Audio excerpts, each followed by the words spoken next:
मुंबई में माफिया राज की बात होती है तो सबसे पहला नाम दाऊद इब्राहिम का आता है। हालांकि एक और गैंगस्टर था जिसे दाऊद से बड़ा डॉन कहा जाता था। इस गैंगस्टर का नाम था अमर नाइक। मुंबई अंडरवर्ल्ड में अमर नाइक की एंट्री किसी फिल्म की तरह ही है, क्योंकि अमर नाइक की पिछली जिंदगी अपराध की इस काली दुनिया से मिलती नहीं थी। अमर नाइक मुंबई के माटुंगा में पैदा हुआ। उसका परिवार सड़क किनारे सब्जी का ठेला लगाकर गुजारा करता था। उन दिनों वहाँ के लोकल गुंडे सब्जी वालों से और ठेलों वालों से हफ्ता वसूली किया करते थे। लेकिन एक दिन इस हफ्ता वसूली से तंग आकर गुस्से में अमर नाइक ने सब्जी काटने वाली चाकू उठाई और बदमाशों पर टूट पड़ा। एक साधारण से लड़के की धमकी ने गुंडों को वहाँ से भगा दिया। बस उसी दिन से माटुंगा के इलाके में अमर नाइक एक बड़ा नाम बन गया। 80 का दशक आते आते अमर नाइक ने अपने जैसे लड़कों को साथ मिलाकर एक गैंग बना लिया। इसके बाद नाइक गैंग ने कुछ सालों के भीतर कई वारदातों को अंजाम दिया और वो मुंबई अंडरवर्ल्ड का रावण कहलाने लगा। इसी समय मुंबई में BRA गैंग यानी कि B फॉर बाबू रेशीम, R फॉर रमा नाइक और A for Arun Gawli gang भी मुंबई में सक्रिय था। इन गैंगों के बीच दुश्मनी तब शुरू हुई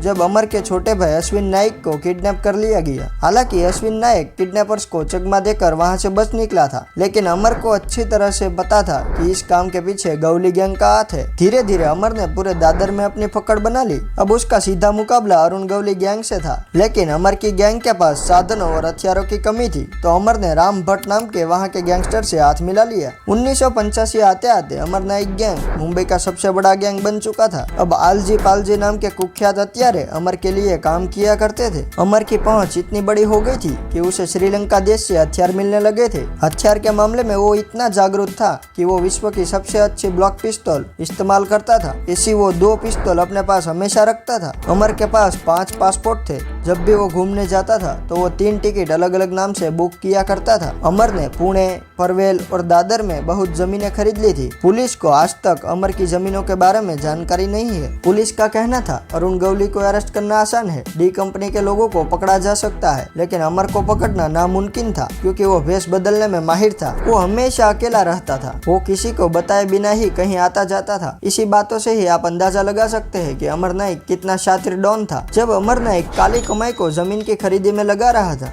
तभी दाऊद का गैंग भी अपने पांव पसार रहा था। अमर नाइक और अरुण गवली गैंग में गैंगवार शुरू हो चुका था। वहीं साल 1986 तक पुलिस के निशाने पर अमर, दाऊद और गवली गैंग आ चुकी थी। तीनों गैंग्स की गैंगवार मुंबई पुलिस के लिए सिरदर्द बन चुकी थी। इस समय तक अमर नाइक को लोग मुंबई का रावण कहने लगे थे, जिसका कालो कारोबार तो था लेकिन पुलिस की पकड़ से बाहर था। 1988 तक अमर नाइक के पीछे दाऊद गैंग, गवली गैंग और पुलिस पीछे पड़ गई थी। दाऊद इब्राहिम पुलिस को चकमा देकर दुबई भाग गया था। 90 का दशक आते आते अमर नाइक दोनों गैंग्स पर भारी पड़ने लगा था, लेकिन मुंबई पुलिस की ताबड़तोड़ कार्रवाई के चलते गैंगवार और माफिया राज नरम पड़ रहा था। साल 1993 के मुंबई बम धमाकों के बाद पुलिस की निगाहें दाऊद को ढूंढ रही थी। तभी 1994 में अमर नाइक के भाई अश्विन नाइक पर कोर्ट में गोली चलाई गई, पर वह वहां से बच गया। इस गोलीबारी में गवली गैंग के रविंद्र सावंत का नाम सामने आया था। 1995 आते आते एक दिन मदनपुरा में आधी रात को कुछ लोग छिप कर बैठे थे। तभी जैसे ही अमर अपनी गाड़ी से उतरा तो दूर खड़े एक आदमी ने आवाज लगाई, "काय रे अमर,